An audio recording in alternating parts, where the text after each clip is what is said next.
thank you everybody for joining us tonight. I'm glad that you were able to take time out of what I'm sure was a busy day to make time to talk with us, and frankly for us to listen to you and find out what it is you're interested in and why you're interested in choosing Oswego. We're excited that you're considering Oswego for your academic choice, whether it's your first time pursuing a degree or whether you've decided it's the right point in your life to return and continue your studies. We're happy to be here to support you in those academic pursuits.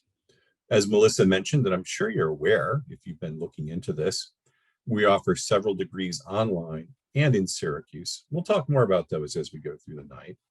But one of the important things to know about these degrees is that they are really designed for you, the adult learner, someone who no doubt has many commitments in their life. And the only way that it's really practical or feasible for you to pursue a course of study is to be able to earn it online or to earn it in the evening in Syracuse. Either way, we've designed programs that meet those needs for you with schedules that hopefully fit into your busy life. So aside from those options of being able to take courses online or take them at our Syracuse location downtown in the 3 majors we offer there, I'd like to highlight to you that we also offer courses online in summer, typically in 3, 6, or 12-week sessions. And we also offer them in winter, that time in between when we pause the end of our fall semester and we start our spring semester. We also offer courses online there in both 3 and 6-week formats. Now, I would say, as someone who, in fact, has not only taught online, but learned online myself, those probably aren't the places that you actually want to start. I encourage you to take your time and fully invest in being a student. So part of that, and we'll talk more about that when we talk about success strategies, is not just the time commitment and your energy, but those around you, those in your household. That's actually really important, believe it or not. If you haven't had that discussion yet with your family, with your loved ones about your desire to go back to school, now's the time to do it. Because there really is something to be said that it takes a village to make this happen. If you have childcare responsibilities, if you have elder care responsibilities, if you have to feed your cat every night like I do, okay, somebody's got to be there to back you up, okay? Somebody's got to have your back, because there will be times when you say, I need to write this paper. I need to study for this test, okay?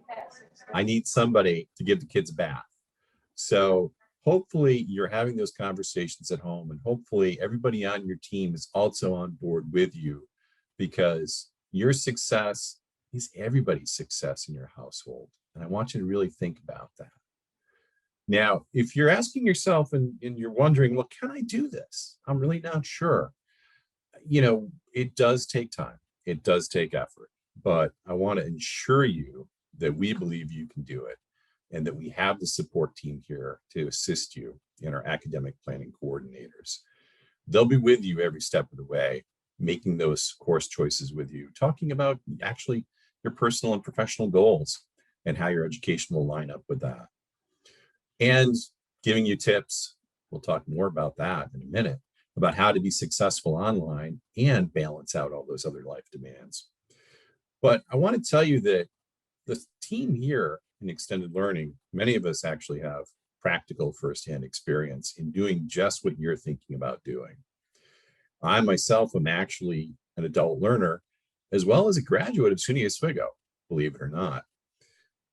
Back when this office was called Continuing Education, I returned to school as an adult learner after some time away.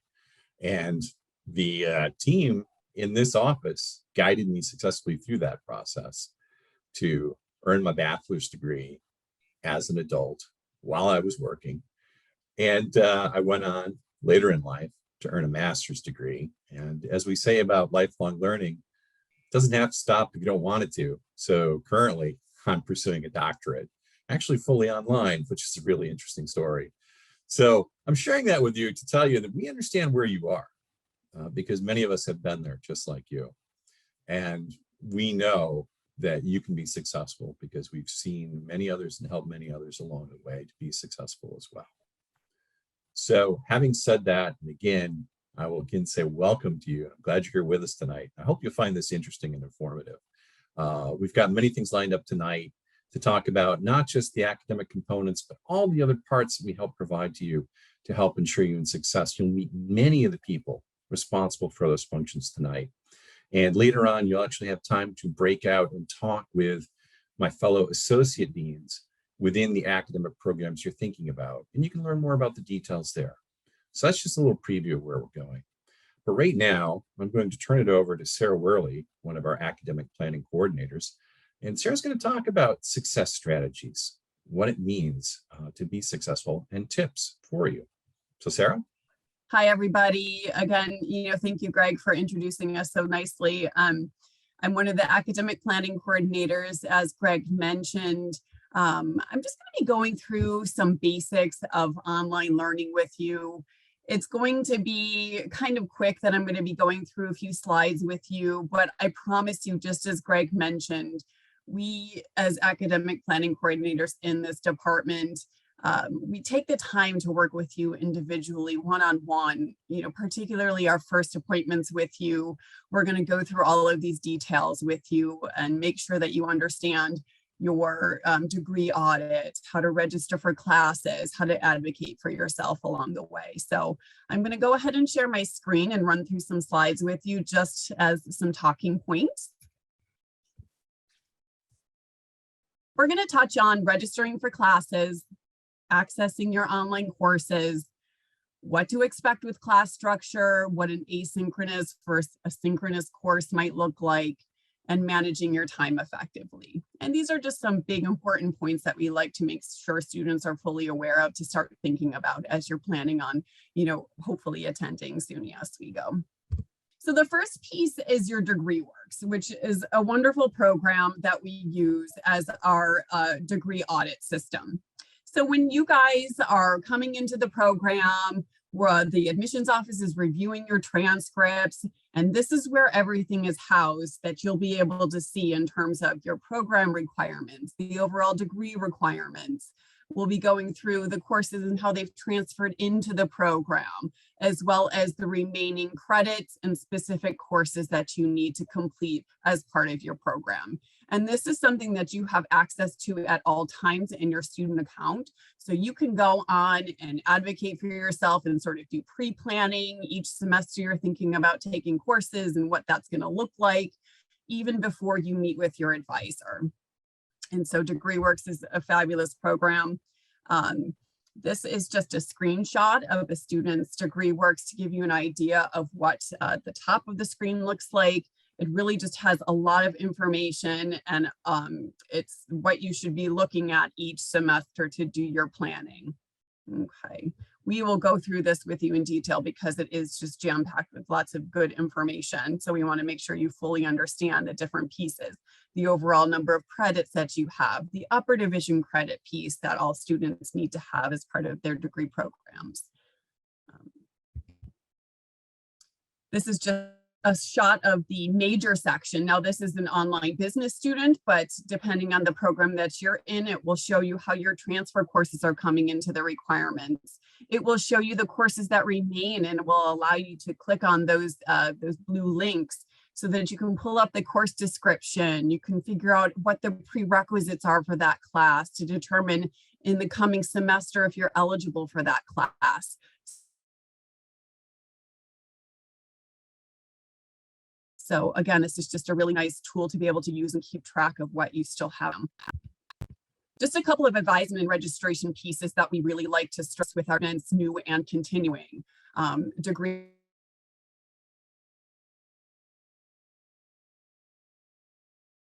go on, do some course planning, prepare ahead of time so that you understand exactly what you need to be taking. We do like to stress for students to sign up for advisement early. Student will be assessed. We'll be letting you know the process by which you can request an appointment with your advisor. We can meet with you, and we loved using Zoom just because it's such a useful tool to share our screens, to show you what we're looking at, to make sure that we're on the same page. So definitely, using Zoom, phone, email, we try to use all of the avenues in which we can share and make sure that you have all the information you need. And then knowing when your registration opens. For new students, it's one date, but as a continuing student, knowing how to check your registration status, making sure that there aren't any holds on your account, knowing the day that you can register so that you can get first choice of the classes that you really want to be taking. So these are all really important pieces to advocate for yourself along the way. Next screen, just talking about the actual specific mechanics of registering for classes. You'll be logging into your MyOswego student account. You'll be going to the registration portion. You're going to be entering the course reference numbers that we share with you during the session. So it's just, we make it very smooth and simple and easy for exactly what you're registering for, and knowing exactly what numbers to put in so that there's no question as to whether you are registering for the appropriate section. Oops. Let's see. Hopping over to our learning management system. We're going through some updates right now, but each student is going to have access to the learning management system in which they're going to be accessing their online coursework. You're going to have a section where you links to your classes so that all of your online courses are neatly linked in there, and so that you can access that very easily as well. So that'll be something that we go through in an initial advisement appointment with you. So your schedule is going to be a really important thing to then finally go over with your advisor to make sure you understand what the modality of your courses are. Most of our students are going to be taking online asynchronous courses, meaning that the courses can be completed at any time during that semester. There's not going to be any specific login times for an asynchronous course, which happens to be the modality which most of our online students prefer and need because of their work schedules, family life schedules. Some students, however, for whatever reason, may choose to be taking a course on the main campus, or certainly if you're a Syracuse campus student, you may be taking face-to-face classes at the Syracuse campus. So understanding your schedule, knowing what your class modality is. Perhaps it is a hybrid course where maybe you're meeting once a week, but you're also completing work online through your learning management system. And so one of the pieces when you start looking at course availability, which you may have already started doing, you'll see that for the online courses, there are some classes that are ON courses. Those are our asynchronous classes. And then you'll see OY in the sections, and those are our online synchronous sections. So those particular courses would have specific login times that you would need to be logged into a Zoom or a Google Meets or whatnot. So those are all very important things to understand as you're doing your schedule and getting ready for the semester. Okay.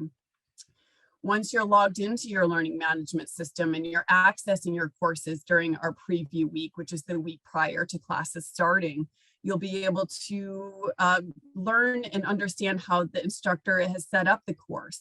Read through the syllabus before the class starts to understand what are some of the requirements and expectations of that instructor for that course.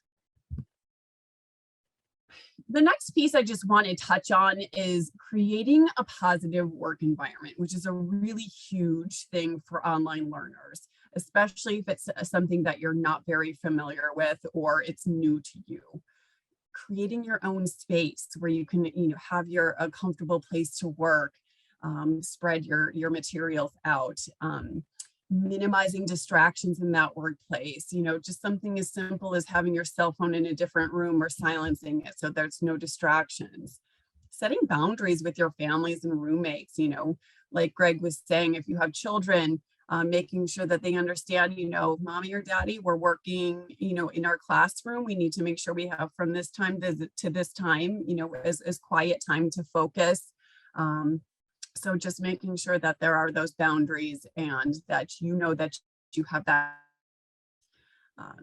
Considering the time of day that's most productive, you're really going to get yourself into a routine and a schedule where you find what's the most productive time for you to be working and sort of stick to that schedule, and then establishing that routine. So I often tell my online students that it's really a nice idea to sort of treat your online courses sort of as if you need to be working on that.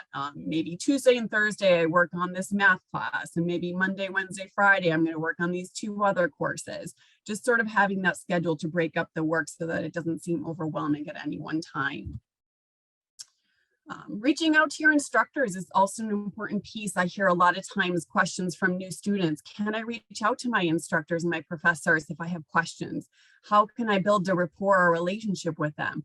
So it is important to understand how your professor prefers to converse with their students. You know, there will be office hours that your instructor will be available for, that they may be willing to set up phone appointments, Zoom appointments to go through different assignments and questions. Certainly email, and then your learning management system, you know, chat functions and whatnot. So it's important to understand the best route in which to get a hold of your instructor so that you can receive a response in a timely manner, which is important. I often also hear, how much time should I plan to dedicate to each online course? And unfortunately, there's no magic number. It really depends on the modality and the level of the coursework. While a lower division course might require, you know, less amount of time each week to be logging into the course and completing assignments, there may be some upper division coursework that's going to require, you know, quite a bit more time, depending on writing assignments or studying for exams and things. So it's really just kind of getting a feel for our courses in your first semester and getting an understanding for how much time it's going to take you to complete your coursework.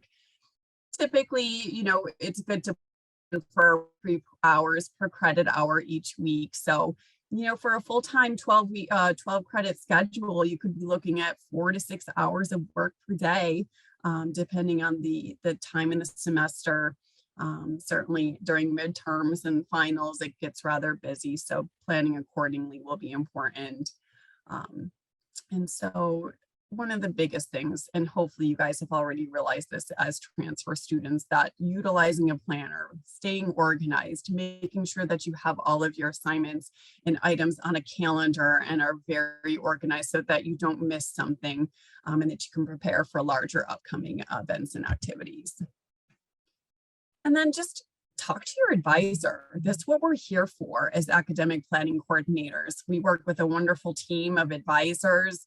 There are 5 of us that will be working with our online students this coming academic year, and we're super excited that we have a full team to support you fully and spend that individual time with you. So please reach out, not just for planning courses in your schedule, but also throughout the semester.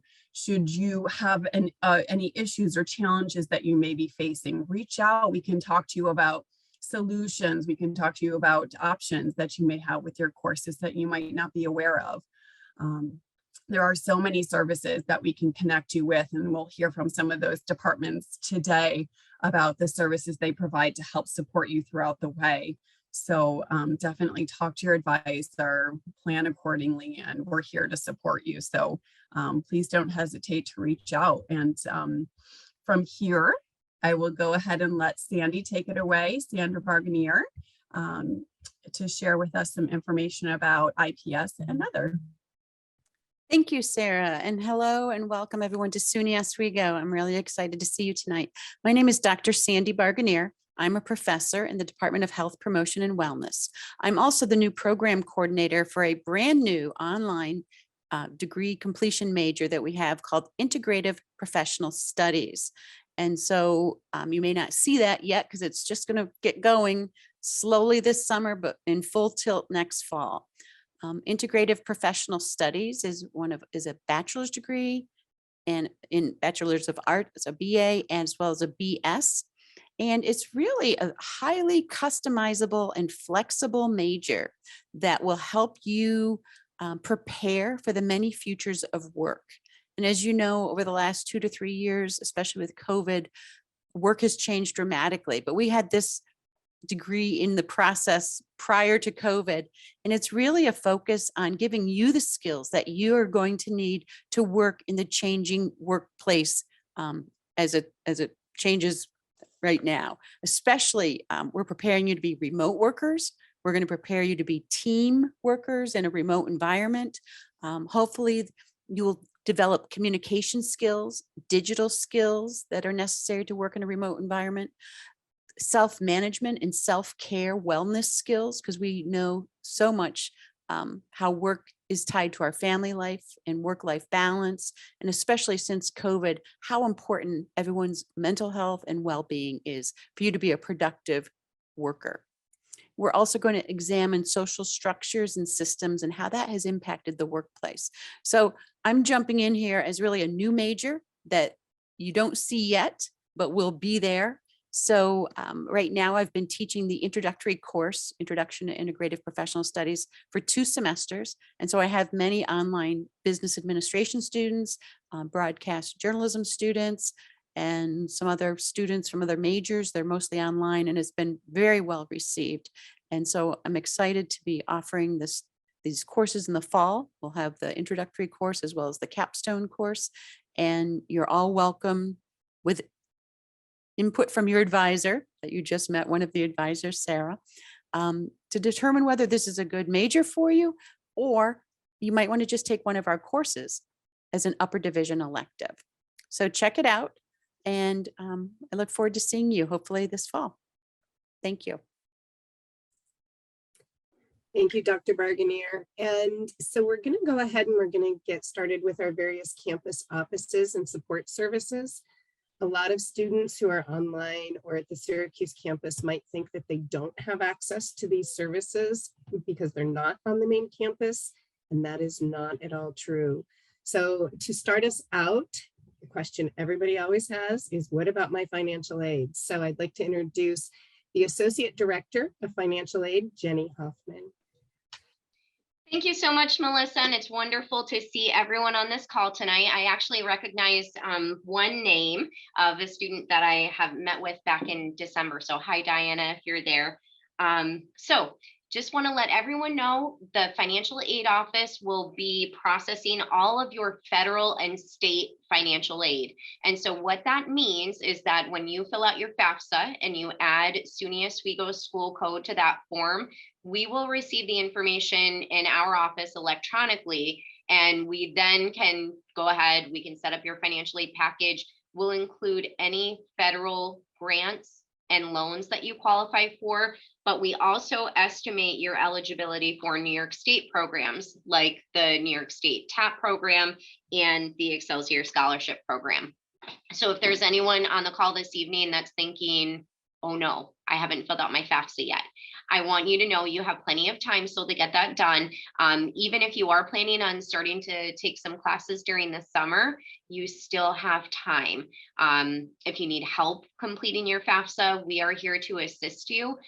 Myself and our assistant directors and our financial aid advisors are truly here to help students, along that pathway to get their degree. So again, if you need any help or assistance in filling out FAFSA application, New York State applications, or even if you need help getting maybe previous student loans, if you're coming back to school, if you need help getting your previous student loans in deferment, we can help with that too. So if you think that the financial aid office can be of assistance in any way, please let us know. We are available for in-person appointments if anyone on the call is local, but for most of you, it'll probably be easier to meet with us either over the phone or virtually. We have fully embraced meeting with students virtually through Zoom or through Google Meets. So again, we're kind of doing our best to meet students where they are, especially at this point in time. And as we're kind of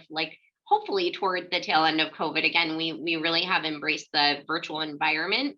And we found that our students are really liking that too, both our traditional and our non-traditional age students.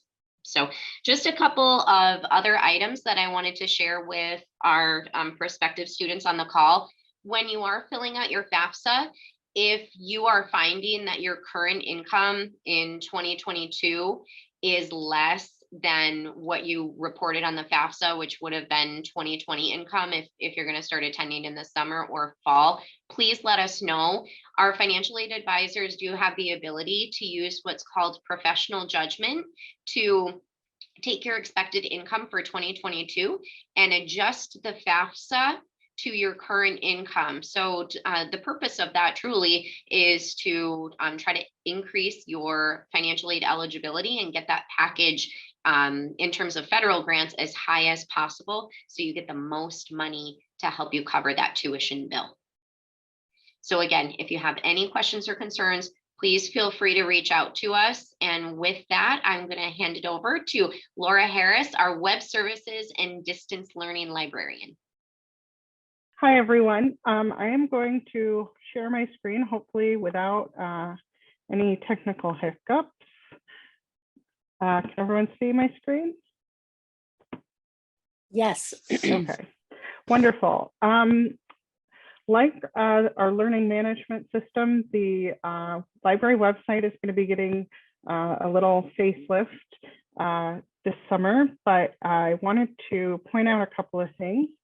There's a chat with a librarian button here, and that will connect you with a librarian. You can also go down here, and this has a bunch of different ways to contact us. We are available, as you can see, the hours on Zoom and then on a text-only chat. And then after those hours, so from 9 p.m. on today until tomorrow morning, the chat is staffed by an outside service called Ask Us 24/7. And that is basically staffed by librarians around the world. And I think this is especially relevant to folks like you. I know when I was completing my master's recently online, I did most of my work in the evenings and on the weekends, which are hours that our librarians are typically at home. So it's a nice option for you guys to be able to talk to a librarian at any time during the day. You can also email us. And I wanted to point out, you can also schedule a time to meet with us. And there's just a form here. And just like Jenny was saying, we have also embraced Zoom and Google Meet. So you could just let us know when you're available. And even if it's in the evening, that's fine. Most of us librarians are flexible and able to meet during outside times like that. The other thing I wanted to show you, and this specific part will not be changing, but we have the search box on the home page. And I just want to point out a couple of features here of this system. So this has a lot of content. It has almost all of our articles. It has our books, videos, all sorts of things. And you can actually limit it here to available online, because I realize that many of you aren't able to come up to the actual library building in Oswego. I do want to point out kind of a neat feature that we implemented a few years ago. If it says that it is available at Penfield Library Circulating Collection, you can click on that and you would sign in.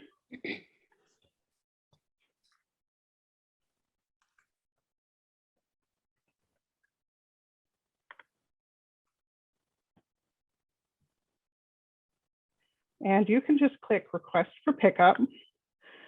And there is an option for pickup at Syracuse campus. So we use something that Extended Learning runs. So that usually delivers to the Syracuse campus on Tuesdays, I believe. So it's once a week, but you don't have to come all the way to Oswego to get a book. We also use this service if we need to borrow a book from another library for you. And you can click here where it says SUNY catalog, and that will search all the SUNY libraries, and you can request things from those libraries as well. And again, those can be delivered to the Syracuse campus easily. So those are kind of the highlights of what's available, but if you have any questions about research or anything, I'm the main coordinator for the online and Syracuse library stuff. So you can feel free to reach out to me or use the services that I just showed. And let me see who is next. Joey. All right. Thank you, Laura. Good evening, everyone. Welcome to Oswego. My name is Joey Teese. I am the Interim Director of the Office of Learning Services. Our Office of Learning Service basically provides free peer tutoring to all SUNY Oswego Center.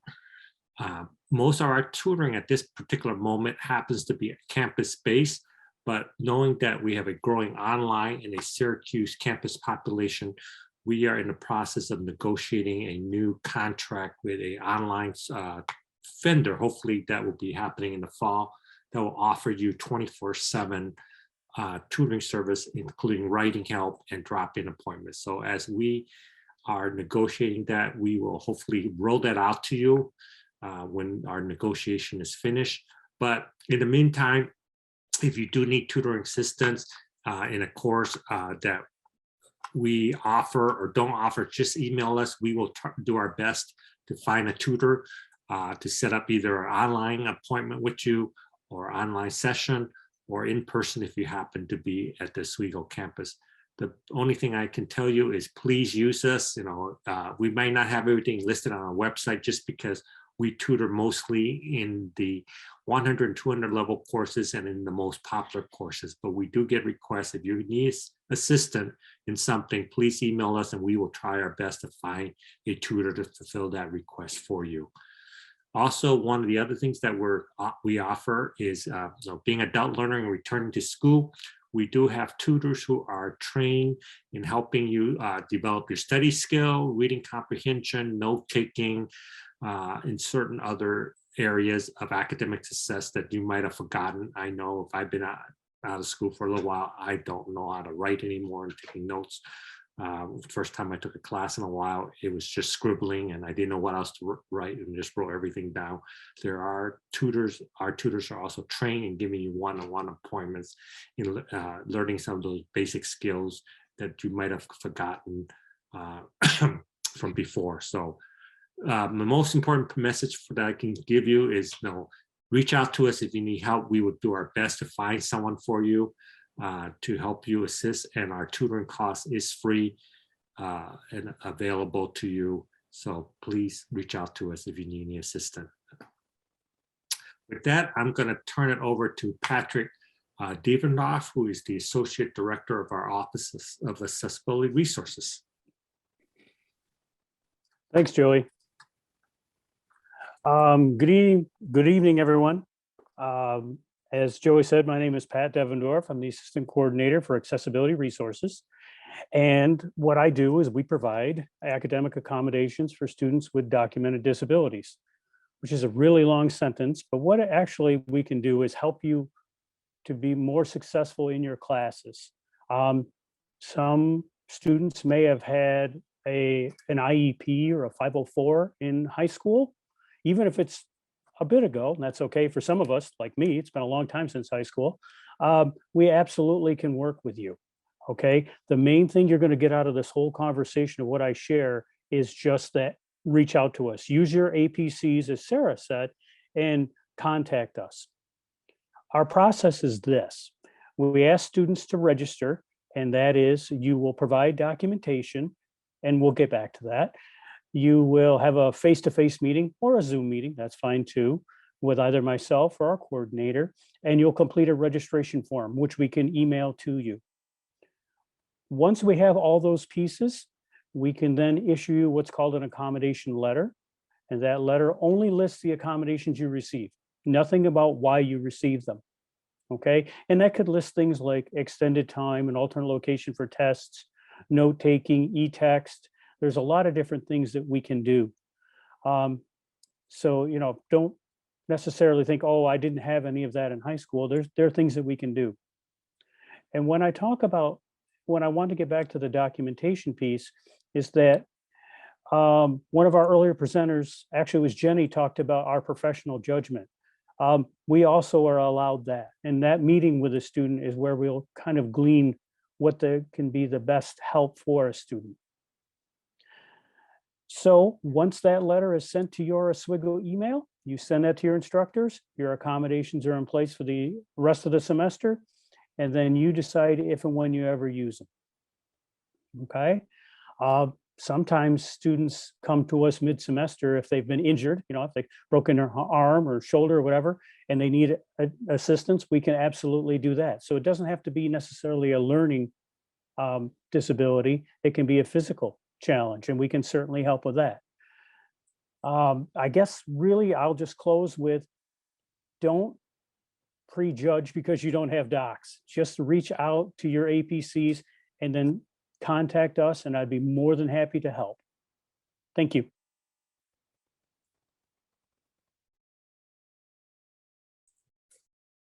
Thanks, everyone. We're going to just, excuse me, sorry about that. We're going to go ahead and turn it over to Gary Morris, the Director of Career Services.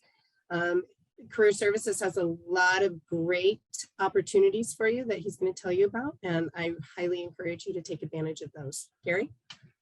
Right. Thank you so much. This could be a record. It's the first time I've not started talking while the mute button was on. So I usually do that about 3 times a day, and this wasn't it. So awesome. Thank you, Melissa, Greg, for these precious few moments I get to speak to our prospective students. Maybe some of you have made the decision. Some of you are kind of waffling, and it's just a pleasure to reach out to you and tell you a little bit about Career Services, which seems odd on your way in. We're talking about career services, which a lot of people think is, well, that's on your way out. But I'm hoping to dispel that a little bit over the next 3 or 4 minutes or so. So we, in career services, we help all of our students, right? Whether they're down the sidewalk in a residence hall, whether at the Syracuse campus, whether they've never stepped foot and maybe never will step foot on the main campus, or whether they're across the globe. And we help our alums, all like 90,000 of them. Everything we do, we offer to our alums as well. You might wonder, like, how do you pull that off? Because that's, we're approaching 100,000 people at any given moment.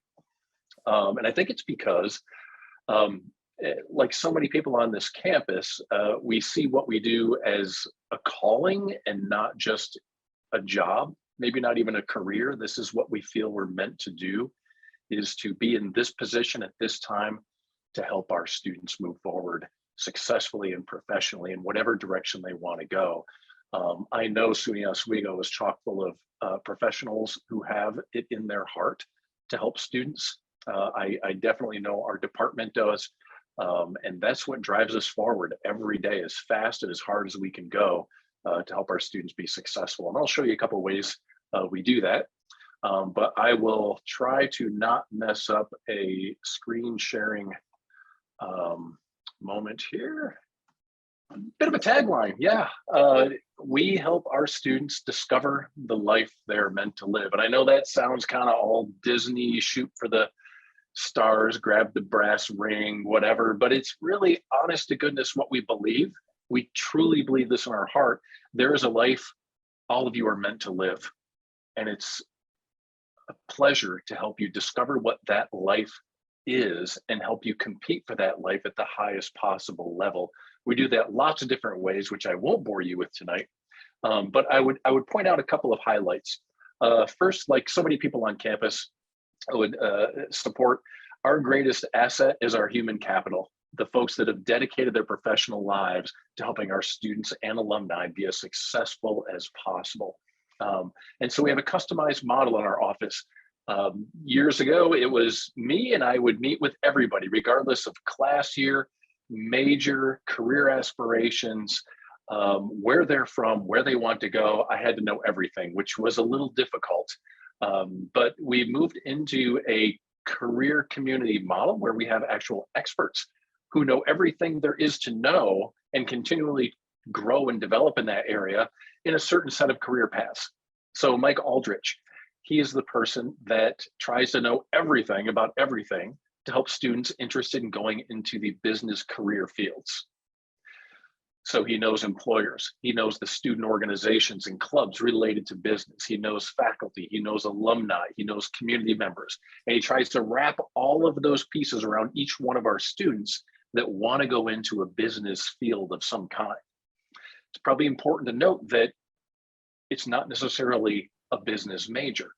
If I have a theater major on campus and they decide they want to go into the business of theater, then maybe that person's meeting with Mike and not Tycho, who typically works with theater majors because she's responsible for helping students interested in going into communications, media, art, broadcasting, public relations, all of those things. So there's a little bit of mix and match, but it's not so much what your major is here at Oswego, it's what you want to do with that major. And then we pair you up with the best career coach that knows the most they can in order to get you down the road the farthest. So that customized model is really important, and we wrap everything we do online and off around that. If you're exploring, I mean, if you're just kind of showing up like, yep, I think I sort of maybe have a plan, but I'm kind of flexible and, you know, we'll see what happens. We have got courses that can help you explore, like, you know, deep down what makes you tick, peel back the layers of who you are, what are your values, what's important to you, what's not important to you, what do you want out of life, what's your favorite color, whatever. And then we use all that information to kind of get you in a zone that might make the most sense. So that's that self-assessment. We've got a course dedicated just to that. We've also got a course dedicated to life planning and major exploration, also career exploration. Those are intertwined. So you can actually get academic credit for going through this process. We've got, I won't bore you, but amazing web resources that handle the entire career development spectrum. Years and years and years and years ago, what was the Metro Center in Syracuse, their director came to me and said, hey, how can we better serve our students down in Syracuse at this thing we called the Metro Center? And so we worked with her a lot, and we moved much of what we do into a digital platform for those students. And we were like Skyping, remember Skype? We were Skyping before like remote stuff was cool. Right? Nobody even knows what Skype is anymore, but we were doing that a decade ago. And so when we had to shift all of a sudden because of this pandemic, we're like, okay, so now we're doing it this way, but we already had the building blocks of that, which is really nice. All of which is to say, like so many of our partners across campus are really comfortable in a digital environment and helping our students move forward. It does not have to be in person, although certainly welcome to do that as well. We've also broken up the world of work into multiple career communities, and we built out some amazing web resources on each one of those. And truly, I could go on and on and on about each one of those, but just know that it's extremely robust, what we have put out there online that all of our students and alums can use. Probably important to know, we're fairly connected, and if we're not connected, we get connected. We measure outcomes of our graduates. It's an important metric for our institution. 4-year average, including the pandemic, about 95% of our students are employed and or attending graduate school after graduation. About 72% of them remain in New York State. And the big one, almost 9 out of 10 are working in a field of their choice. Because all those jobs could be like, yep, I have job A because I just fell into it and I needed a job and I pretty much hate my life every single day. We don't really count that as a success. Yep, you have a job, but not the job we want you to have. We count it as, are you working in a field that you choose on your path? And almost 9 out of 10 over 4 years. The pandemic hit for the class of 2020, like they just dove right in the middle of this black hole. And career services, like so many other places on campus, pulled every trick out of our hat to support that class, which is fairly typical of what we do all the time for our students. When tough times, when bad things happen, we gear up for our students. And it took a village, but at the end of that process, we hit an all-time high. The class of 2020, 97% placement coming out of the pandemic. Nobody was looking for a job at that point. Which is pretty amazing. And I think it says something about the institution in general. I'd love to take credit for all of that, but it truly is a village with a lot of people on campus that care about your success and progress. And that's just to, give you a sense of, yep, like so many of our campus partners, we're comfortable in whatever environment you're comfortable in, and we'll operate wherever you are and however it makes you most productive and comfortable. So lots of things changed over the last couple of years. We hope to keep the best, eject the worst, get back to the real world when it's appropriate, but keep those advantages of the hybrid world as well. And then finally, everything we do for life, and we do it for free. That's kind of a lame way to end. It seems like it's kind of a Disney tagline, but we are truly here for you as a department, and all that we offer, every event, every service, every online resource, every subscription, everything we pay for, that is all yours for the rest of your life for absolutely no cost. That's my dedication, and that will never change as long as I am kicking around career services. So that's a little bit about career services, and thank you so much for your time. I just appreciate the opportunity. Thank you so much, Gary and Jenny and Laura, Joey, Pat. I really appreciate it. And for all of you, just please know that you can reach out to any of these people or their staff at any time, and they are more than willing to help you. They're happy to help you. And, we'll answer probably every question you can think of. And if they can't, they will make sure that you get to the people who can. So we're just going to wait a couple more minutes before we go into our breakout rooms. But I wanted to take a minute and just introduce you to our academic planning coordinators, or APCs, as we refer to them. Sarah Worley had previously presented. Sarah, if you can just give a little wave. Sarah is our, she oversees kind of our online business administration program. And then we have Karen Archibee. And Karen is, she's advising for some criminal justice, but she actually oversees our IPS program, the program that Dr. Barganier told us about. And she's also working on micro-credentials, which is something that we hope to launch very soon. And then we have Lisa Brancato. Lisa is our Syracuse campus academic planning coordinator. So she advises all Syracuse majors. And while we're on Syracuse, I'm going to do a shout out to Ryan Lynn. Ryan is our interim director of the Syracuse campus. So if you're ever stopping by the Syracuse campus, you probably will, see both he and or Lisa. And then Nora. And Nora is, she primarily is advising our public relations and broadcasting majors. She's doing a little bit of helping out on some other majors as well. So they're kind of dispersed among all of us. And I myself am Melissa Semyon, and I work with wellness, broadcasting, public relations, and criminal justice. So you probably, all of you have had some communication in some form or another with each of us, or one of us, I should say, through the application process. So just really quick question. Does everybody feel comfortable going into the rooms shortly? What we're going to do is we're actually going to go into the breakout rooms, and it's going to be by the major that you specified on your application. Does anybody, I know you don't know really necessarily which room we're going to put you in, but has anybody had any ideas of change of major or anything like that that might be different than what they put on their application? Because I want to make sure you're going to get into the right room. No? No? Okay, good.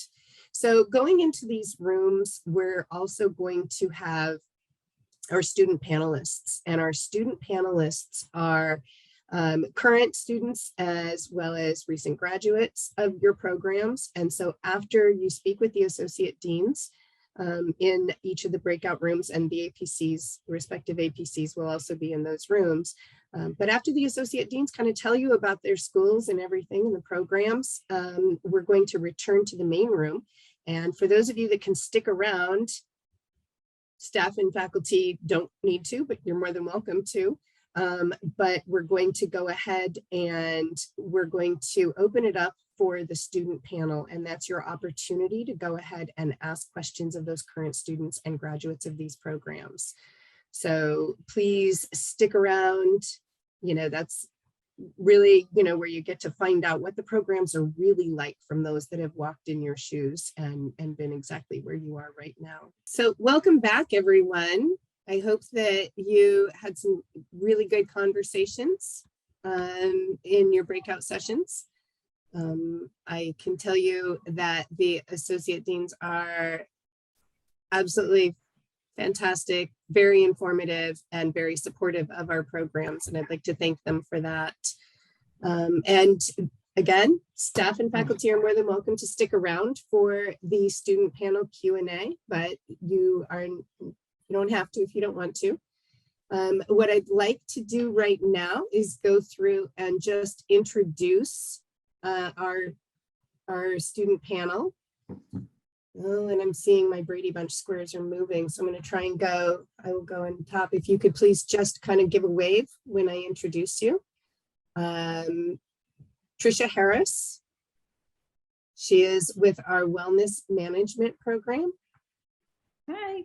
Eddie, also with our Wellness Management Program. Julie Gross with our Criminal Justice Program. All right, I'm going through. Anthony Desjardins, he's in our School of Business Administration Program. Jody Bedwell, she is in our Syracuse Business Program. Tanisha Grant is in our Public Relations Online Program. Jake Nessie is a May 2021 graduate of our Broadcasting and Communications Online Program. Tori Deckert is a graduating wellness management student. Diana Renz. Diana, please refresh my memory. Public relations? Broadcasting mass communication. Sorry. That's okay. So Diana is broadcasting, and let me see who I got on the next page. I apologize. I think I got all of our student panels. Please, if you're part of our student panel, speak up if I did not call you. All right, so this is the part where actually we're going to kind of step back, the academic planning coordinators, and we're just going to kind of be flies on the wall, and you get to ask these students anything you would like. And you can ask it in a general manner, you know, it doesn't have to be major specific. I just, you know, I ask that you really take advantage of this opportunity to ask these students and graduates what their experience was like. Maybe you're feeling some, you know, you have some questions or something like that, that, you know, I would say are probably very commonly shared among all majors. So please do not hesitate to reach out. All right, so if anybody wants to start by asking a question, just feel free to unmute. If we get too many people asking at once, we might resort to raising hands, but I don't know that we really need to do that right now. So anybody have a question, want to start us off? Okay, so I'll go first. Thank you. So I'm a mother of 4 children, 3 of which are adults, and they are all in some way in college, and the youngest is in high school. So they're all helping me through all of this, which is, I'm super grateful. My question is, I haven't taken a math class since maybe 30 years ago. Yes, I am that old. And my fear is that I'm going to have to take classes online, that I need old school face-to-face learning, like math. And so I'm wondering if any of you have had classes like that you just can't get through online. And if you did, how did you get the extra help? Renee, I'll answer, I guess, as much as I can. It's funny that you mentioned math, because I actually had a similar situation with the community college that I was at prior to transferring here to Oswego, math has always been for me, like I hear the word math and I want to run and hide. So because I'm in broadcasting, communications, things like that, in media. So numbers, math, and certain science courses kind of always freaked me out, scared me. The thing was with me, I had the experience of doing online and on campus. I wanted to have both, but most of my classes towards the end of community college were fully online. I found that because I actually did need one math class really to graduate. So everything kind of was riding on that. What I did was I really let my professor know at the start of the course, that this class was kind of my make or break situation with graduating. I think that with me, I don't know if this would be helpful for you, but it just really was the thing with me kind of just really communicating right away and just letting him know that, normally it would be a little better for me if I was face to face or in a classroom. I did let him know that the math class was kind of like my weaker subject and let him know where I was at. And I think if you just kind of let them know right away, your experience with math or your way of learning, which is more preferred, but in this case, you're going to be fully online, letting them know right away and kind of just explaining, your way of learning and what really works better for you. I think if you just let them know, right off the bat, and then kind of just open up the door that way and get the communication going, I think that'll work out great. Especially, I'm sure you'll have a nice professor that'll understand and kind of go through different ways that can accommodate you and that work out for both of you. I think yeah, I think that'll kind of maybe, make you feel a little better going into the class. Well, we're going to save math for last. That's exactly, I did that too. Yes, I was going to say that's exactly what I did. I'm telling you, that's smart because I did that too. I got everything else, that math class was towards the end. So you can really focus on that. You don't have to worry about everything else. I think you'll be okay going into it. Yeah. Well, thank you. I'm just going to jump in because I feel your pain. I haven't been in school since 1983. So that I don't want to give my age away, but that'll put it out there. Math is not my thing by far. So I would tell the teacher if I was having problems, and we actually would do Zoom calls and they would go over the work with, because I'm very visual. I have to see what the person is doing and they would show step by step, and I am nowhere near Common Core, forget it. I have to do it old school.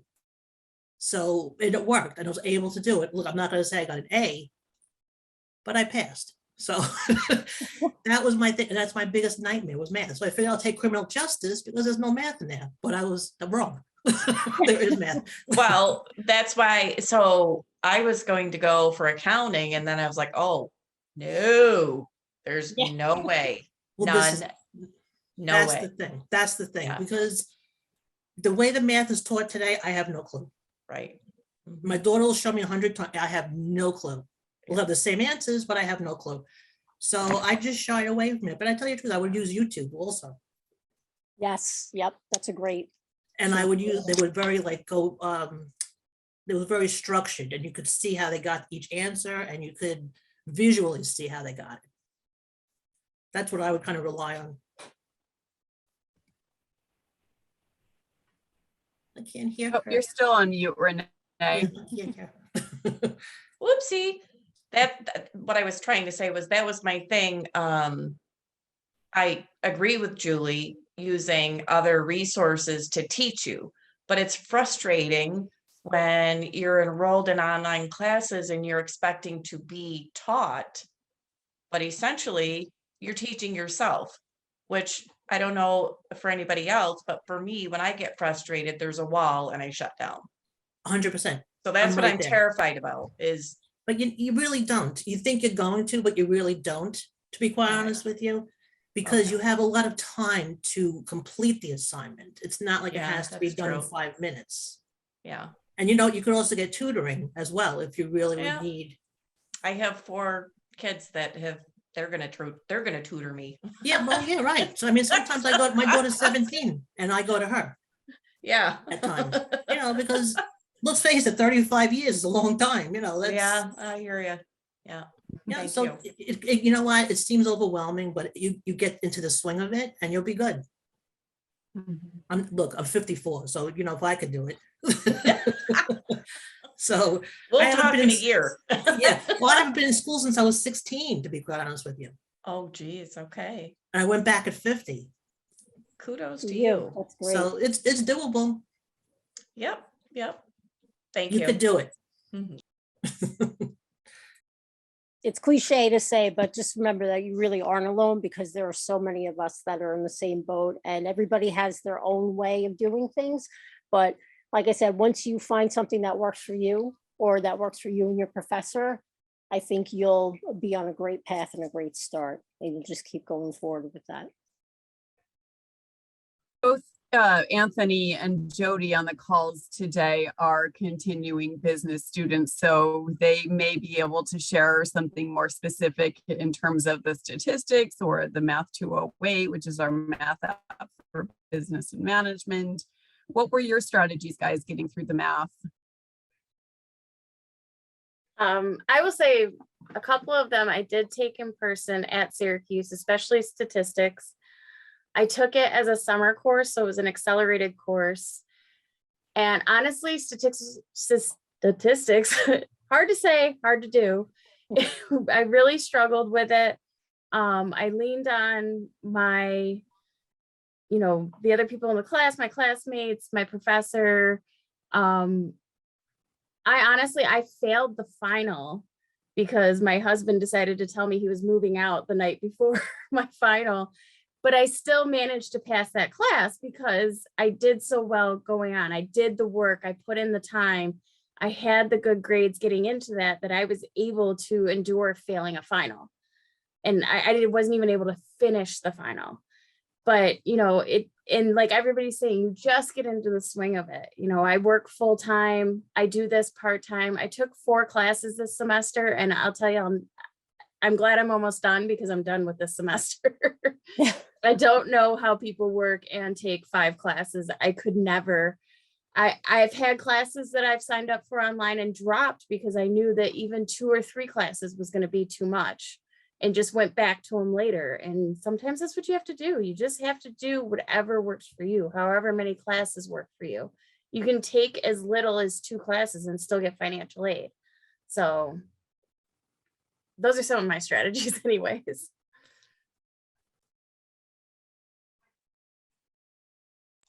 Thank you.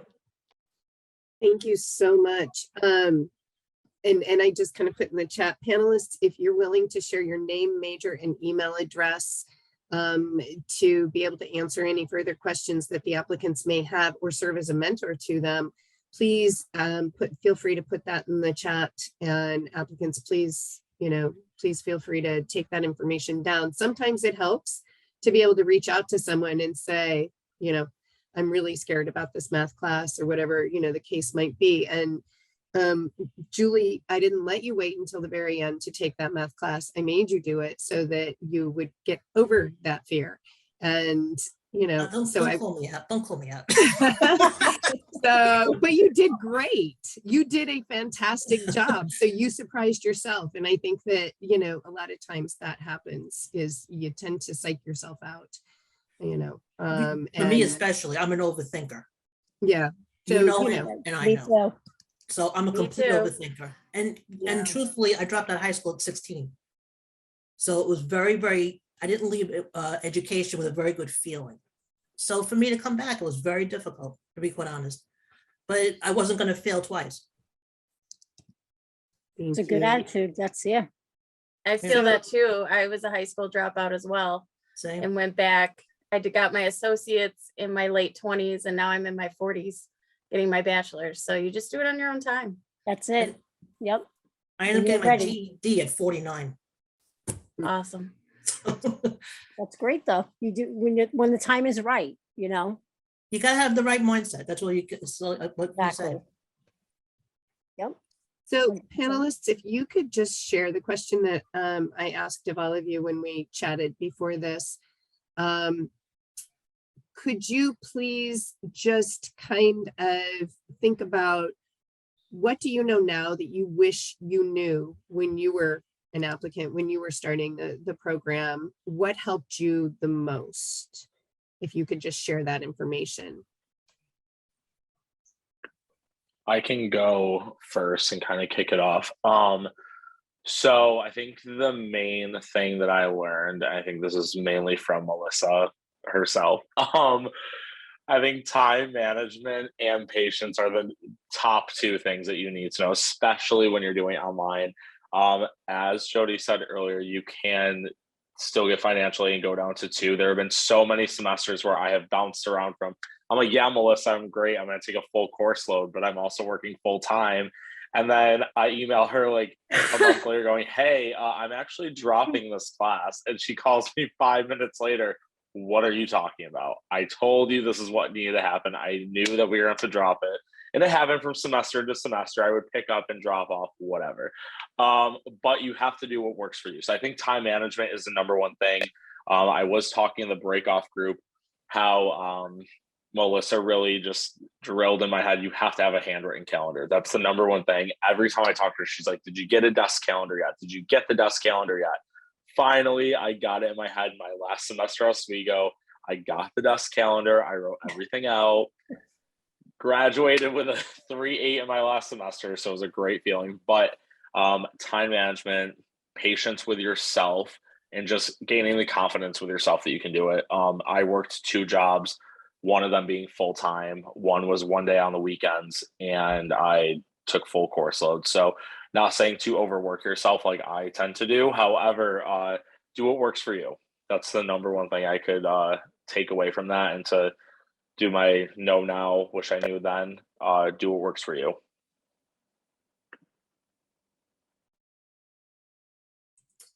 Thank you, Jake, but you did all of that and you worked hard and you earned it. So I'm very proud of you. All Thank you. Anyone else? I would say take every opportunity you get. Whatever gets presented to you along the way.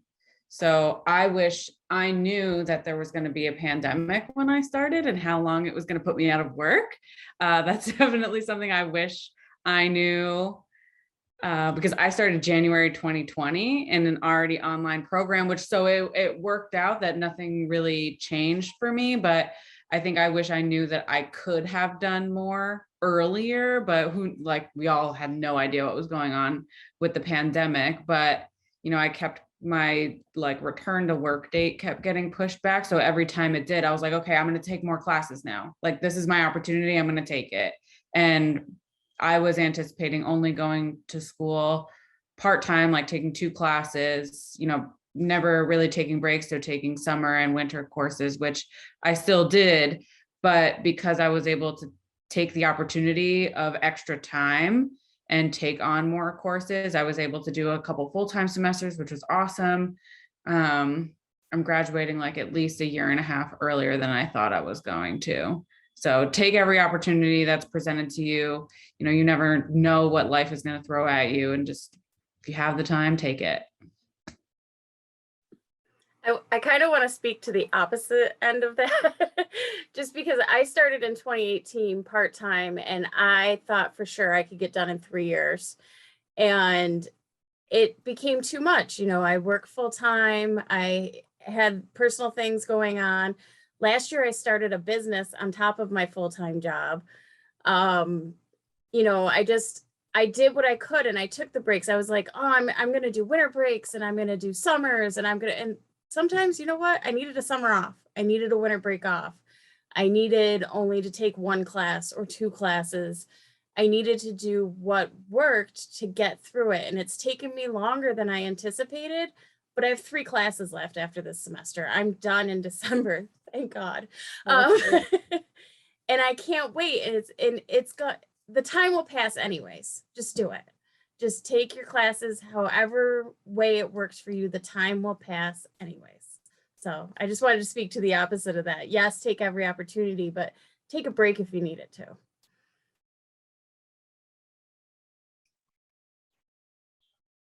I guess I could speak in the middle of you two, because you could find that you have these obstacles in your life, and it's really about, you know, at the end of the day, time management.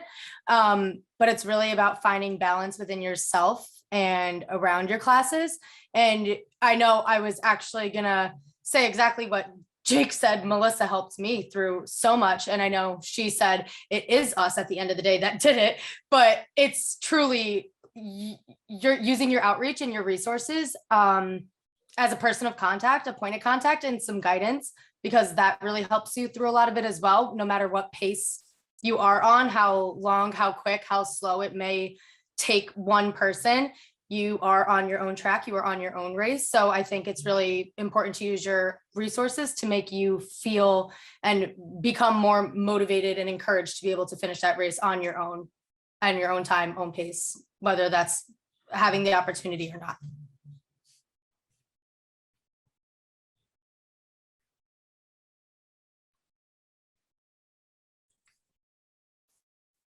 Okay, I'm totally gonna start calling you out.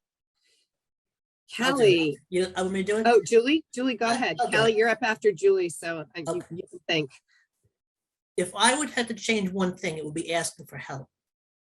Because many a time you're too proud to ask for help, and you think that you're too old to ask for help. You should know these things, but you can't know everything. And sometimes you do have to just reach out and have a sounding board for certain things as well, that they're maybe not as a big deal as you think that they are. And you're not to be too proud to ask for help, because you can't, there's no way you can know everything. So the help is there. That's really all I could say. I'll go now.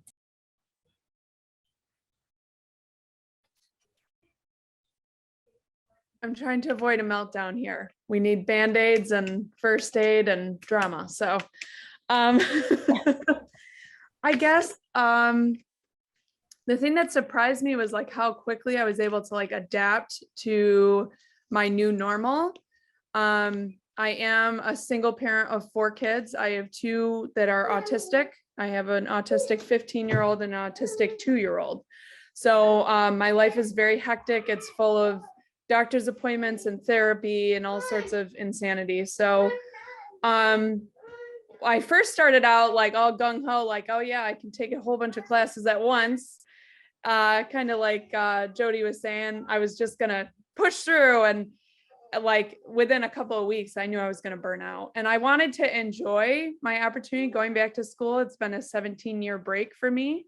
So I didn't want to just push myself through the classes and not enjoy my experience. So as soon as I ended up dropping down and doing 2 classes, which has been a great fit for me. And it only took me, you know, once I made that adjustment, it only took me a couple of weeks to really kind of feel like I was in a groove. Even over the winter where the class was a little bit more intense, being packed into a couple of weeks, like I still was able to manage it and still juggle an incredibly hectic life. So, you know, I was surprised at how naturally it felt to like be researching and writing. And I think my biggest lesson that I learned is not to push myself too hard. Like I felt like I needed to go above and beyond with, you're fine, with taking notes and with reading the textbook and making sure that I had, you know, all my ducks in a row. And it's like, sometimes I didn't have to go push so hard with my efforts, you know? So I would like overstudy for an exam, get to the test and be like, this was way easier than I thought it was going to be. And I put more pressure on myself even than what my professors were asking. So to me, that was like the biggest difference was my expectation was way up here and where I needed to be was really more in the middle. So once I adjusted my expectations, it's really been a breeze. I can't say it's been perfect. There's nights I have to stay up till 2, 3 in the morning to get assignments done. There's times I can't get things in, you know, the way like what I expected I was gonna, you know, perform at, but I still get the work done and I'm doing great. I have A's and I have 4 well-adjusted, amazing kids. So I'm succeeding. That's all I can ask. So. I love great. that. The question was, what will be I'm sorry, I almost forgot. It's what will we tell ourselves? What would your current self tell Okay. your starting self? Okay, well, I'll go. Hi, I'm Tanisha. I think one of the things that I think it was actually like a pretty recent revelation for myself with doing online classes, is to honestly, I would tell myself, because I started in 2020, spring of 2020, so that's January, right before the pandemic started. But I would tell myself just not to be overly anxious and take everything 1 week at a time, because it's broken into 15 weeks for a semester. The teachers, the professors are giving you homework. You'll have deadlines. Just focus on the weekly deadline. Just focus on whatever is due that week. Don't get overwhelmed by the 15 weeks or look at it like, oh, there's all these chapters. Like when you look at the syllabus, they're going to tell you like all the chapters that you're going to go through, but take it week by week. And then little bit by little bit, next thing you know, you're at finals and it's like the course is done. So I think that's honestly how I'm operating now.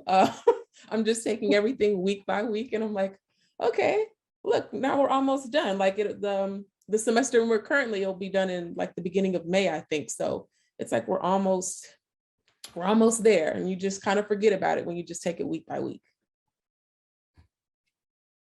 I definitely have to agree with you. It's a lot about, just like you said, taking it week by week, and, eventually you learn more about your capabilities and you learn more about who you are as a person. And in doing that, you basically manage to, by doing that, you get the most out of, your experience, whether it's through Syracuse or completely online with Oswego, I mean, it's been a great experience, and I'm sure everyone here can say the same or, speak to their own experiences.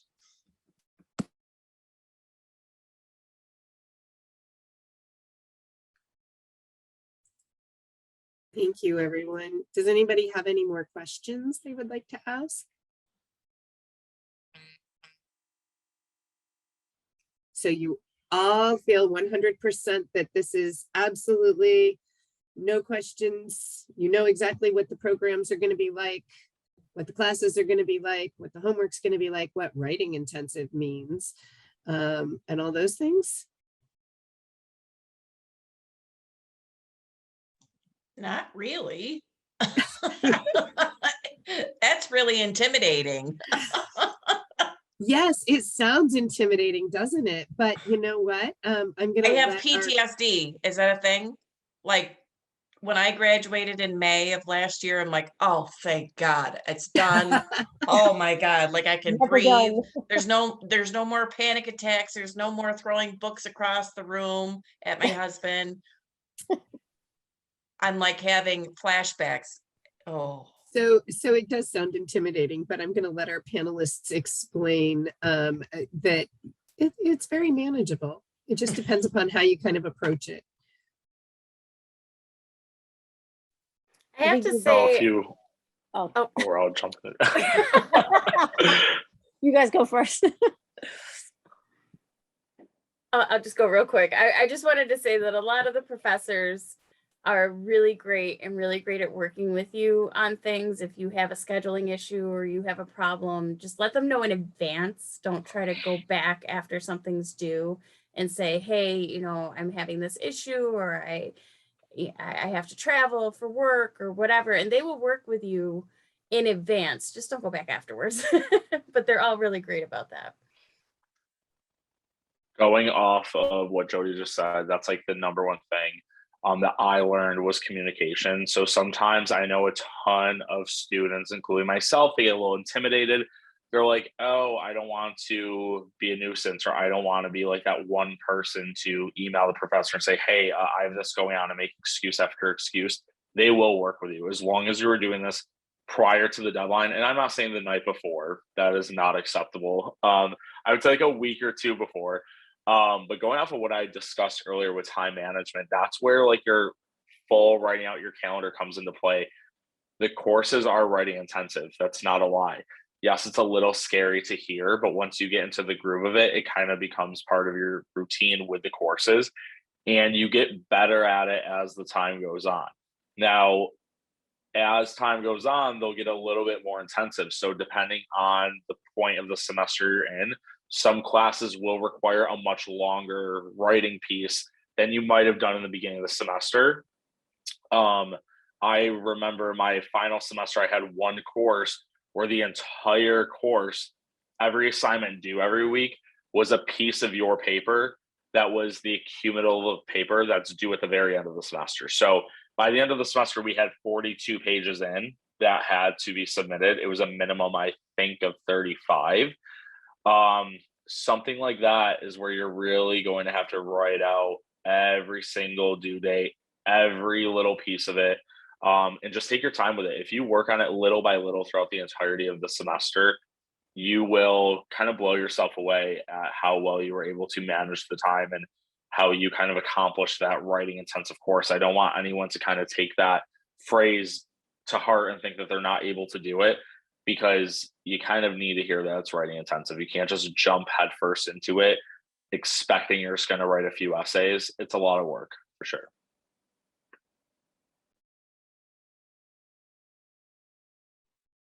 I would also recommend taking the time to familiarize yourself with the system.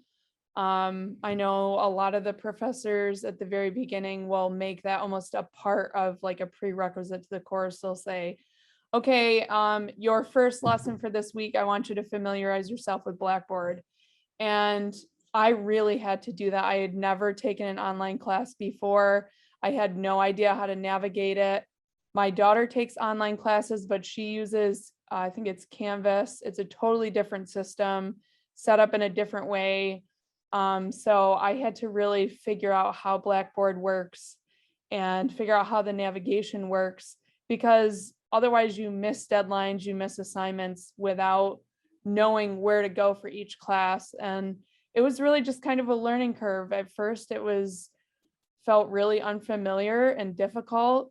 And I'm not like internet illiterate or anything like that, but it was, at first it was unnerving to try and learn a whole new system, and knowing like my grades count on whether or not I can figure out where these assignments are and where to post them. So within, I would say, the first month or so, it became natural. But at first, definitely take the time to maybe the first weekend, if after you register and your classes open up, take that weekend and just, okay, how does this Blackboard thing work? Because that's going to alleviate a lot of the headache when you actually start your classes. I'm gonna also piggyback off that, Callie, and then also a combination of what Jake was saying. So the few semesters that I did take full-time classes, I printed out all of my schedules. Because I'd like to hold things, and so I printed them all out. And then I had a paper calendar that I color coded, and I put down like, okay, like this class is in blue, this class is in red, this class is in, purple, whatever. And like on the days, like I have this due on this day on my calendar. It was a little excessive, but I was taking 5 classes at once, and it was like, and again, I'm very visual. So the color coding and like having a calendar really, really helped. So if you guys have the time and dedication to do something like that, it will only set you up for success for the whole semester. So I definitely recommend it. Yep, I second that. As soon as you have a syllabus, print out that syllabus and sit down with your calendar. That's been my sanity the past couple of semesters. I'm going to jump in too. Piggybacking off of that, I would take a folder for each class. I staple the syllabus to the front of it, and I put all my paperwork in each folder with the due date, so I know what's due and what's not due, and I have time. So this way, I'm very tactile. I have to hold the paper. I have to see the paper, the whole 9 yards, but it works. I have to see it, and I cross it off as I do it. Anybody more electronic that uses their Google Calendar with reminders? I know that's something that works for me, working and managing a number of things. I was just going to say that. So I work a full-time job in a medical office. So we use Outlook. So I have the patient schedule for the day on one side, and then my personal calendar on the other side. And I take the time the time that you have in the beginning of each semester, those few days before classes really do start, don't wait till the last day. Give yourself those prior days to set those things on your schedule. I have it on my phone, and I also, this may be a little too much for some people, but I did want to share what I do because this helps me, because I don't ever want to fall into a moment of procrastination. I don't want to ever fall into a moment of excuses. So I make myself a list on my phone and I set it as my background. And once I finish a task, I find it beyond satisfying to cross something off your list. It's like such an accomplishment. So I do it like this. You can't really see, but there's like, I put it in notation markings and then I cross it off with a red marking on my phone to edit, and it's just reset as my background every time that I finish a assignment. And I kind of separate it for work and school. It is excessive because you should find the balance to have a personal life and not stare at that every day, but it's something that works for me.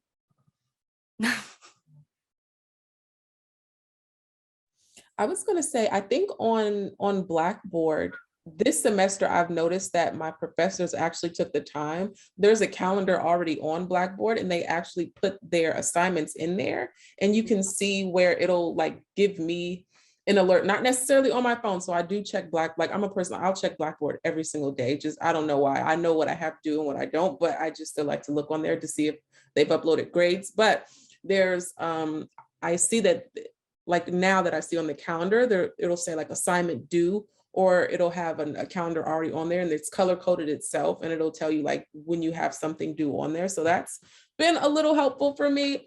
I wish I was as organized to kind of like create a little calendar outside of that, but I just kind of look every day or every Sunday at the start of the week to see what I have to do.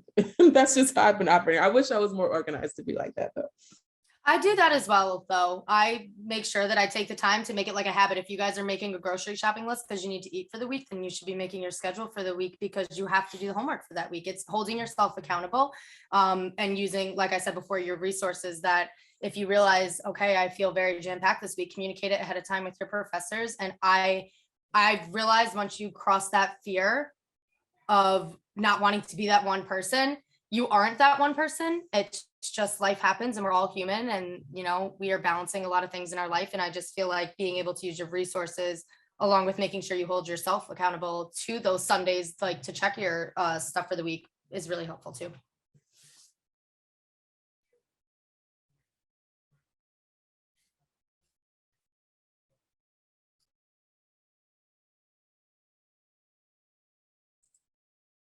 So one of the things, there's another option you can do is when you have a larger assignment, it quite often helps because you're trying to find that balance, chunk things into smaller bits. So, I don't know if you remembered at high school, maybe you might have had, an instructor who said, okay, you're going to have a research paper and I need your topic by this date. And I need your, thesis or your intro by this date. And they would break it up into smaller pieces, much like Jake was describing, in some of his classes. You can do that for yourself as well. You can set those smaller deadlines so it's not so massive and overwhelming, because invariably, you're coming up on the end of the semester or Thanksgiving weekend or whatever it is, and you're going to have a lot of things due at once. So if you're able to go ahead and set those smaller deadlines for you, then you're able to manage that workload a bit better.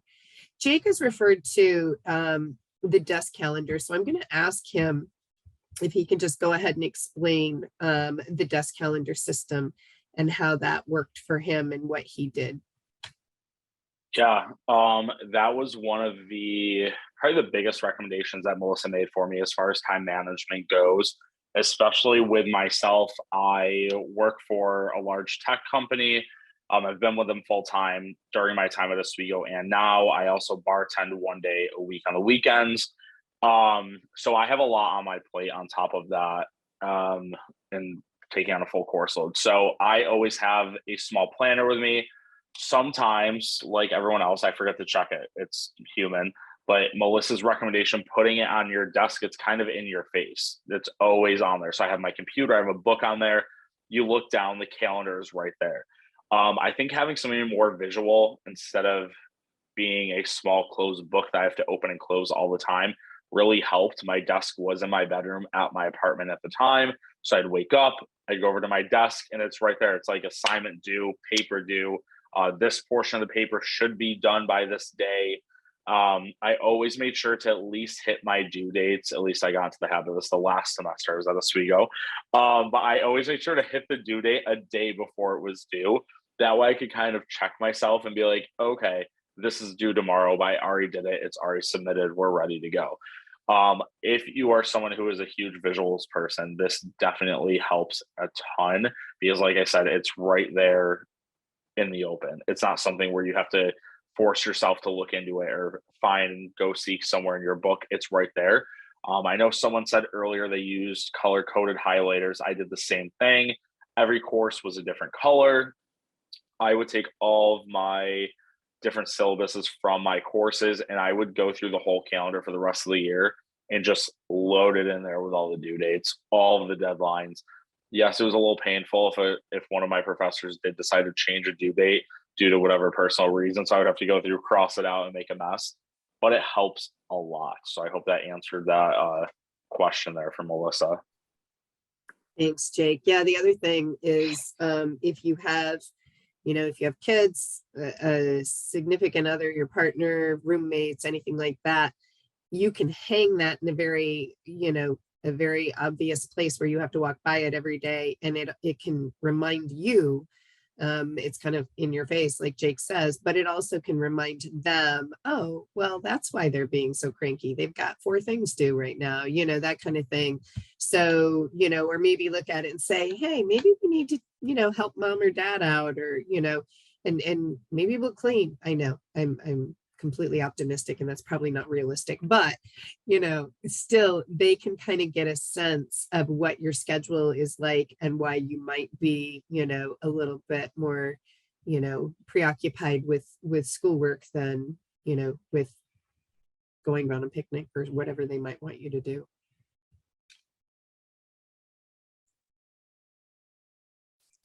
I'd like to just jump in if I could. Is that okay? My name is Dr. Sandy Barganier. I'm a professor that teaches online, and I have been for quite a while. And it's been wonderful to listen to all of you. And I'm really proud of those of you who spoke up and who are our students already. The one thing I want to just tell you, especially those of you who are just starting off, if you've been a full-time parent, you can do this. You have scheduled, you have managed, you have got the skill set. It's a transferable skill. You'll be fine. All right. You keep calendars, you plan, you're always thinking ahead. So you have that skill. The other thing is, communicate. Everyone has said that, communicate. We're not ogres. We're here because we love teaching and we want you to learn. And so reach out ahead of time. I meet students now. I may not be like everybody, but I meet with online students 7 days a week up until 9 o'clock at night.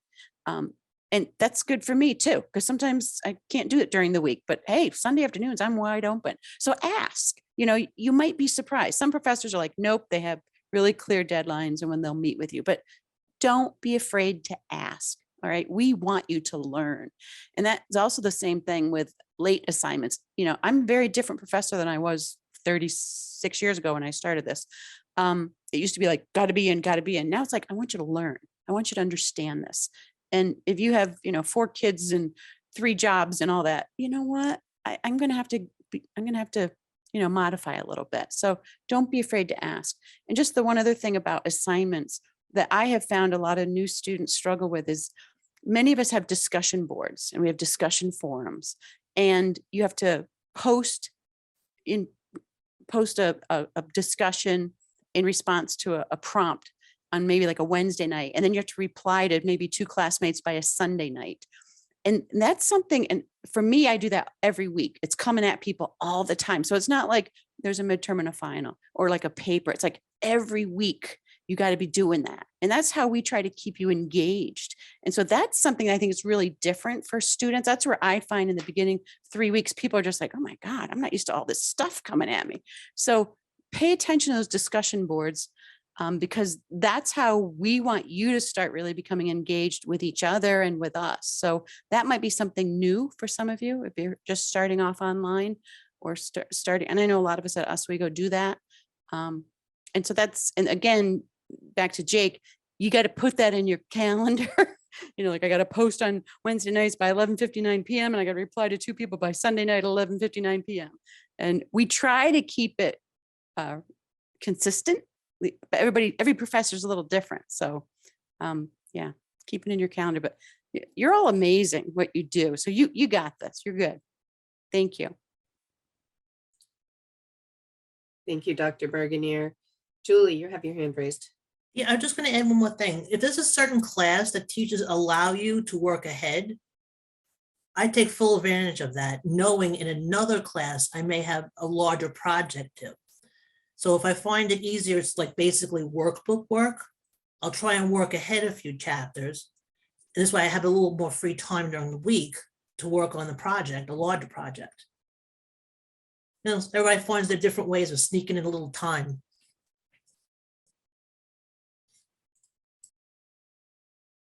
That's really true. Thank you, Julie. I think the other thing that I would kind of point out, and it might seem obvious, if you're going to be taking online classes, but you have to have a computer or a laptop. You cannot do this on a phone. You cannot do this on a tablet. I've had many students try and it doesn't work. The other thing is you have to have a stable internet connection, because I've had students who say, no, I'm doing it off a hotspot on my phone. No, you're going to lose connection. Don't do that. So I always recommend my students have a stable internet connection, but also have a backup. I can't tell you, I taught online for a number of years, as well as in the classroom. I also did a lot of my graduate work online. I had a backup of, I would sit in Panera and there is like the endless cup of coffee in Panera that I would sit there. I could float away by the time I was done. But if my internet was not stable at home, I was sitting there doing my homework. And, I think they got annoyed with me because they had to wipe around me and kind of, vacuum underneath my feet. But I had that backup. Public libraries, Starbucks, a lot of places have Wi-Fi. So always have that in your mind. If for some reason your Wi-Fi goes out, where you can, take your laptop and you can head to and try and do it. And if you are in the Syracuse area, it is available on the Syracuse campus, as well as, on our campus as well, if you're close to Oswego. But if not, there are areas in your area, in your neighborhood, I'm sure. And if that's the case, also, again, reach out to your instructors. If you're having a problem accessing technology, whether it's, the learning management system, your email, anything like that, immediately reach out to our help desk and let your instructors know, so that there's a record of it and they can try and get it resolved for you quickly. As Jake said, turning things in ahead of time is always important, really, because it's just the way life is. Something's going to happen at the last minute, whether it's, your car broke down or it's a family thing, or, people want you to work overtime at work or something. And so you're going to get backed up. So if you can try and put yourself on a schedule to where you're, turning things in a little bit early, that gives yourself a little bit of cushion and grace. And you can also go in and make sure that it was, processed and that, it's actually marked in as having been submitted. Because that's, if you tell the instructor you submitted something, the instructor can see it. And the instructor can see pretty much every time you accessed the system. So, that's really important, to be very proactive in many ways with this. So any other questions that anybody might have? All right, then I'm going to go down the line, and I would like each panelist to just give some advice. We'll start with Tricia. What advice do you have to give? Be patient with yourself. Similarly, like we've all kind of been saying this whole time, everybody operates at a different place. We all have different things going on in our lives. Do what you can when you can. And I'm not sure who said this, so forgive me, but use your resources. There's so many of them. Everybody gets assigned an advisor utilize them. That's what they're there for. Melissa happens to be mine, and I have called upon her many, many times, and she's been with me through and through. So again, like, be patient with yourself and utilize your resources.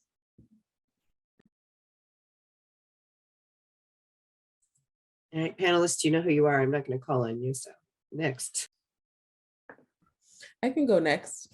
I was thinking also to kind of go with that point that Trisha made, like, use your advisor. Like, I can't tell you, I've emailed Nora so many times, and she's been so amazing because she emails me right back within, you know, like 20 to 30 minutes to help me get my life together. But my advice would be to absolutely take advantage of your advisor, because that's what they're there for.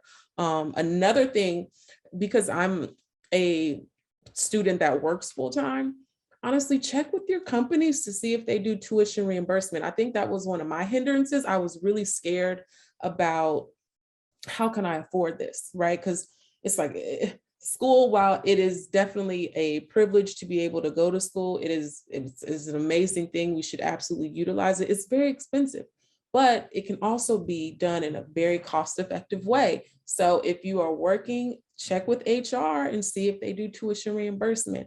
With my company, I do have to pay out of pocket first, but once I can produce the grades that I'm supposed to get, I get a check back. So it's like, and then I take that check and I apply it to the next semester. So I've kind of figured out a way to save money, to be able to pay for each semester and pay for those books, and, you know, Google ways where I can find cheap books online or anything like that. Like, I would say just really do your due diligence about finding proper ways to finance your schooling without, you know, if you can stay away from loans, then that's great. If you can't, be smart about how you use it. You know, there's a lot of options. I would say, will go ahead. Oh, sorry. No, you're good. Okay. I was going to say, always plan accordingly. And just to reiterate what everyone else is saying, just, you know, rely on your advisors. You know, they're always there to help you. I know that, you know, I've panicked a couple of times when registration wasn't going through, and I'd reach out to Sarah, and she would always be quick to reply and just, you know, alleviate any concerns I have. So definitely rely on your resources, and just, you know, don't overwhelm yourself. Just find a balance that fits you best. I will go ahead and go next. I know whoever's in my breakout group, the one thing that I talked about is pretty much believing in yourself. And that's something that I did very little of when I first started at Oswego. I had a very rough college experience going from my associate's degree to a private school and then back to SUNY. It was just a whole disaster. And without Oswego, Melissa, the whole staff, the whole program, I would not have made it as far as I have. And I also needed, you know, the kick in the butt from Melissa once a week to tell me to believe in myself and to keep going forward, because there were probably more than 10 times I told her, hey, I'm done. I just want to give up and quit. And if I hadn't believed in myself and pushed forward, I wouldn't be where I am. So as simple as that. I'll jump off that with what Jake said in believing yourself. I was going to say one thing that I feel like a lot of us haven't mentioned in terms of advice is the confidence within yourself too. Like, just, you need to be confident and have that mindset that I'm not doing this or I am doing this. Like, you need to believe in yourself, because you can do it just as much as the next person sitting behind their computer online doing the class with you, just as much. Like, I feel like once you grow that confidence, once you realize that you can take initiative, use your resources, and know your advisors, because if you don't, then you're just going to sit with yourself, not knowing who to talk to or who you need to answer the questions, and you won't know if you don't ask. So I really would say reach out and be confident within yourself, because every single one of us that are doing it, and everyone that can think of or wants to think about doing it, will do it. Can I add to that? Because the professor that was on, Miss Sandy, I'm sorry, I don't know how to pronounce your last name. I don't want to say your last name, but I think that's one of the, to kind of piggyback off of Troy, that's one of the great things about using the discussion boards, is that it develops a community for you with that class. you can, the first week is going to be introduce yourself, something basic like that. But then some of the students that are on there, they're saying things like, I'm a mother, or I just got married, or so it's like, it's not that everyone is like, you know, a 17-year-old fresh out of high school. Like a lot of these are adults, and it's like, we're all doing it together. So it's like, you really, that first week, you learn who's in the class, and then you're like, okay, this isn't that bad. Like this person has a similar story to mine. Like they're an adult too. They're in their 30s like I am, going back to school, trying to finish it. So it's like you build a little community in that class with those message boards and those discussion boards, which I feel is really helpful. I completely agree with you on that too. You know, Tanisha, this is Dr. B, Sandy Barganier. I actually have had students hire each other by the end of my class. Like some of them are, you know, they're working full time. They've been out in industry for 15 years. And, you know, they're like, oh, I live in Buffalo. I live in Buffalo. Well, we have a job opening, you know, so it's really interesting. And that's so different from when I'm teaching my traditional face-to-face students on campus. So you bring so much to the table and share with each other. But I'm not saying you're all going to get hired by each other, but it has happened. So it's pretty cool. So thank you for that. I'm just going to jump into, if I could, to piggyback off of, I was going to say, right out of my mind. It's about the journey. That's really, for me, what it was all about. It's about the journey. I'm not rushing to get out, but for me, it was a terrible self-confidence in school, terrible. But unfortunately, my kidneys had failed, and I ended up on dialysis and this, that, and the other thing. And I said to myself, you know what? After that, there was absolutely nothing that should be any scarier than that. And I figured I'm jumping back into school, and I just did it. And I don't regret it at all. It may take me a while. I may be a senior citizen before I'm done, but I'll get there.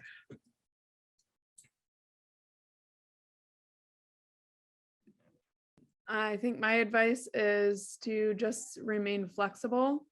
I am somebody who writes my assignments down at the beginning, and then I kind of break them up into manageable chunks and kind of make my own due dates that are before the project's due. But I do remain kind of flexible. There's times that I don't get maybe that chapter read today, but then I read 2 chapters tomorrow, or I'm able to kind of look at my schedule and see, you know, okay, this week, my kid unexpectedly got sick. What can I push forward? What can I, you know, hold off on? And just being able to be flexible and not, I guess, beat myself up if I don't follow the plan exactly as written. And I did appreciate the idea about communicating with the professor. I think that's been huge for me. And this thought of, you know, my education being a journey and people on the message boards being connections. I'm very much a person that looks at my life as, yes, I'm planning and working towards a future, but I have today, and I want to be immersed in what today brings. And today I have these connections and these people in these message boards and in these classes. And it's an opportunity to just make a difference in the life of somebody else. Maybe post something encouraging about something they wrote, or if what they said made an impact on me, just to let them know, like, hey, I'm reading what you're saying, and I know that you're a person on the other side of this. This is not just an empty textbook. Like, these are like living people to engage with. And that's really what keeps me interested in the classes, you know, because it's easy to just log in, post my stuff, read my textbook, and be on my way, take my tests, submit my papers. But engaging with people and putting myself, you know, as a part of the class and trying to get to know people, that's really what makes the difference. And you can do that, like even in in-person classes. You can just show up for class and do your assignments and never speak to another person. And then, you know, dread when those group assignments come up. But for me, I really want to take the opportunity to get to know the people that I'm put in a class with, because, you know, that's what I have for today. And I want to take advantage of that as much as possible. And hey, if it gets me a job someday, like, like Professor B was saying, great. But if not, you know, at least I've made connections. So. I have to agree with that as well. I've made a lot of connections here, putting myself out there. And, you know, if you get in a class where you're struggling, you can reach out to them for help as well. You know, I've texted a few of my classmates that I've done projects with and said, hey, you know, are you getting this material? Are you understanding this? And if they are and I'm not, we help each other out, vice versa.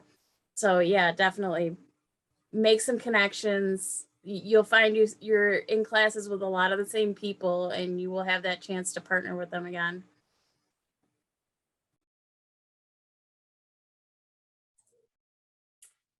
Thank you, everyone. I think a really good way to sum up what all of you are saying is whatever you put into this experience is what you're going to get out of it. So if you take advantage of the opportunities, you engage with the advisors, with your professors, your classmates, and, you form a community, that's a community of support. And we're here to make sure that you're doing well overall, because we truly believe that if you are not doing well physically, mentally, personally, you're not going to do well academically. So we want to make sure that you have the support you need so you can be successful.